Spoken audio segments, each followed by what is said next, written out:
ताज्या घडामोडी पाहिजेत तर मग आजच C24 तास या आपल्या YouTube चॅनलला लाईक करा, शेअर करा, सबस्क्राईब करा आणि बेल आयकॉनवरती क्लिक करायला अजिबात विसरू नका।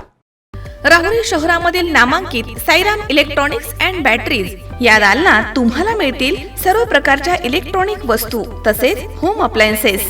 साईराम इलेक्ट्रॉनिक्सचं नातं आहे खास, प्रत्येक घरात गुणवत्तेचा विश्वास। उन्हाळ्यामध्ये थंड कूल करण्यासाठी AC, fridge, cooler, deep freeze यांची भव्य अशी रेंज। साईराम इलेक्ट्रॉनिक्स खरेदी विक्री संघ, नगर मनमाड रोड, राहुरी। तेव्हा आजच साईराम इलेक्ट्रॉनिक्स या दालनाला भेट द्या आणि आनंदाची सुरुवात करा। Sairam hospital test tube baby centre. मी डॉक्टर स्वप्नील माने, स्त्रीरोग, वंध्यत्व व दुर्बीणद्वारे शस्त्रक्रिया तज्ञ। आमच्याकडे दुर्बीणद्वारे शस्त्रक्रियेसाठी लागणारे सर्व अत्याधुनिक उपकरणं अवेलेबल आहेत।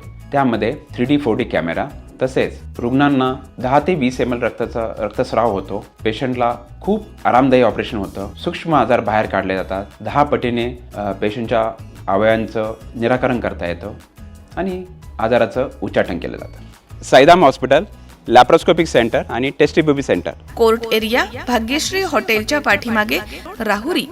पाठदुखी, कंबरदुखी, खांदादुखी, सांधेदुखी तसंच मणक्याच्या आणि पॅरालिसिस आजारांपासून डॉक्टरकडे जाऊन वैतागले आहात का?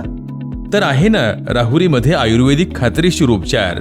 Doctor Melavane hospital and spines care therapy centre, Rahuri bus stand समोर।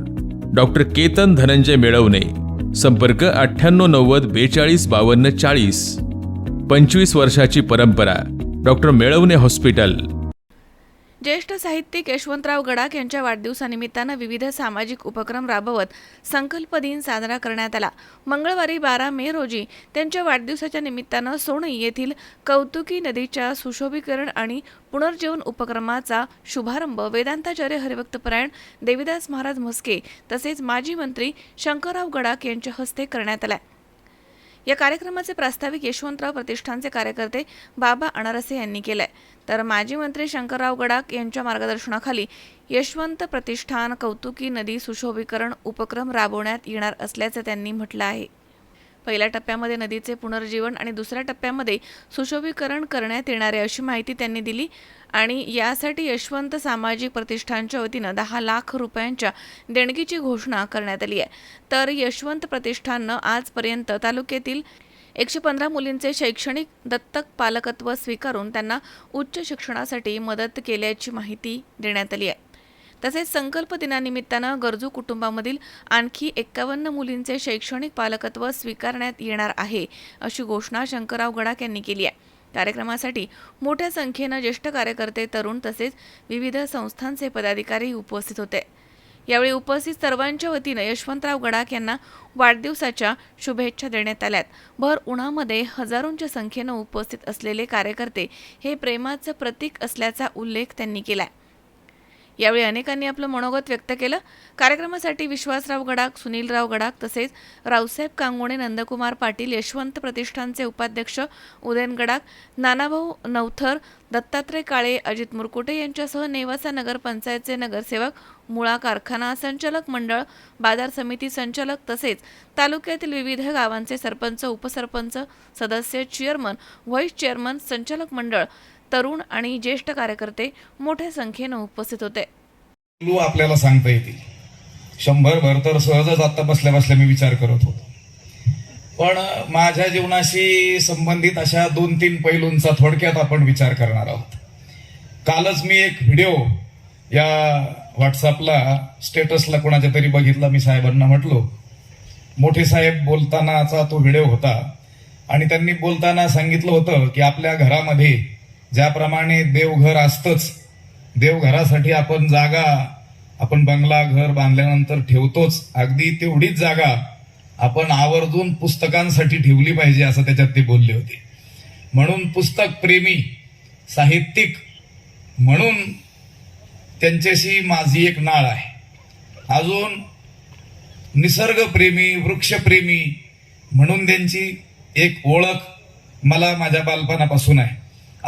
सुखी होण्यासाठी मोठ्या साहेबांसारखे हे लोक झटत असतात आणि ते द्रष्टे असतात, म्हणजे पुढचं त्यांना कळत असतं। हे पहा, 40-50 वर्षापूर्वीच त्यांना या गोष्टींचा अंदाज आला आणि त्यातून शिक्षण संस्था असतील, शिक्षणाचं महत्त्व त्यांनी जाणलं किंवा उद्योग व्यवसायाचं महत्त्व जाणलं आणि त्या गोष्टी त्यांनी मोठ्या पुरुषार्थानं उभ्या केल्या.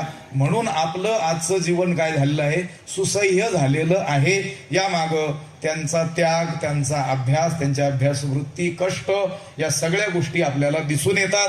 माणसांना फक्त काहीतरी मोठं वैभव प्राप्त झालेलं दिसून येतं, पण त्यामागची त्यागाची भावना, कष्ट, तळमळ ही मात्र दिसत नसते. यामागे ही माणसं उगीच मोठी झालेली नसतात. मोठ्या साधूंनी यांच्याशी उगीच जवळीक केलेली नसते. काहीतरी त्यांच्यामध्ये देवत्वाचा अंश असतो. म्हणूनच ही माणसं साधूंना आणि देवाला देखील काय असतात, प्रिय झालेली असतात. मी बोललो, पुन्हा उल्लेख करील की आमच्या ज्ञानेश्वर महाराज संस्थान, त्या संस्थानाचा अगदी वैकुंठवासी बंशीबाबांपासूनचा गडाख कुटुंबियाशी अगदी जिव्हाळ्याचा, आपुलकीचा, आत्मीयतेचा संबंध राहिलेला आहे. तो आजपर्यंत देखील टिकून आहे. त्या दिवशीच उद्धवजी महाराज नेवासेमध्ये म्हटले होते की साहेबांनी, मोठ्या साहेबांची परंपरा चालू ठेवली. बंशीबाबा सुद्धा या राजकीय कार्यक्रमाला सुद्धा उपस्थिती दर्शवायचे, कारण राजकीय लोक सुद्धा हे आपल्याहून वेगळे नाहीत, तर आपलं जीवन सुसह्य करण्यासाठीच कष्ट करणारी ही मंडळी असतात. म्हणून त्यांच्या जीवनातून आपण काहीतरी शिकावं आणि त्यांना शुभेच्छा द्याव्यात. ईश्वराकडे आपण प्रार्थना करावी, त्यांच्या आरोग्याची आणि त्यांच्या दीर्घायुष्याची कामना करावी. आम्ही देखील संत ज्ञानेश्वर महाराजांच्या चरणी प्रार्थना करतो आणि मोठ्या साहेबांना दीर्घायुष्य आणि आरोग्य लाभावं अशी कामना करतो. आणि त्या निमित्ताने आपण सर्वजण त्यांना शुभेच्छा देण्याकरता इथे मोठ्या संख्येने उपस्थित राहिलात. मी साहेबांच्या वतीने तुमचे सर्वांचे मनपूर्वक स्वागत करू इच्छितो. वेगवेगळ्या संस्था उभ्या करून बेरोजगार युवकांना पोटा पाण्याला लावण्याचं काम हे नक्कीच त्यांच्या हातातनं झालेलं आहे. शैक्षणिक संस्था उभ्या केलेल्या आहेत. हजारो विद्यार्थी आणि विद्यार्थिनी तिथं शिकतायत. अशा पद्धतीने पूर्ण कायापालट कसा करता येईल हा प्रयत्न सातत्याने आदरणीय गडाख साहेबांनी ठेवला.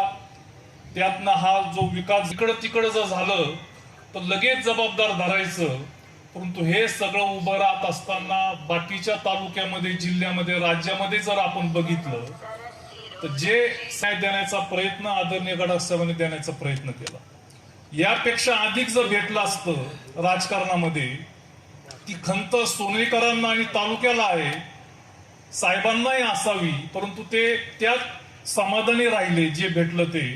परंतु अशा कर्तृत्वान माणसाला अधिक मोठी संधी जर मिळाली असती तर आज सोनई गावाचं, तालुक्याचं आणि जिल्ह्याचं देखील चित्र बदलल्याशिवाय राहिलं नसतं. आणि सुशोभीकरण करण्याचा प्रयत्न आपण आज करत आहोत. इथे सांगितलं गेलं की 8-10 वर्षापूर्वी आदरणीय गडाख साहेबांच्या 75व्या वाढदिवसाच्या निमित्ताने हे सुशोभीकरण झालं होतं. फार चांगलं सोनईचं नदीचं स्वरूप त्यावेळेस बदललं गेलं होतं. त्यावेळेस नदीची अशीच अवस्था होती.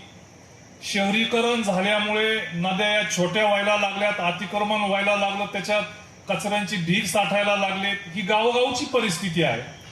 परंतु प्रत्येक गावात तसंच आहे म्हणून आपल्या गावात तसंच ठेवायचं असा दृष्टिकोन न ठेवता त्यावेळेस प्रशांत भाऊ आणि यशवंत सामाजिक प्रतिष्ठानचे सर्व कार्यकर्ते यांनी ते सुशोभीकरण केलं.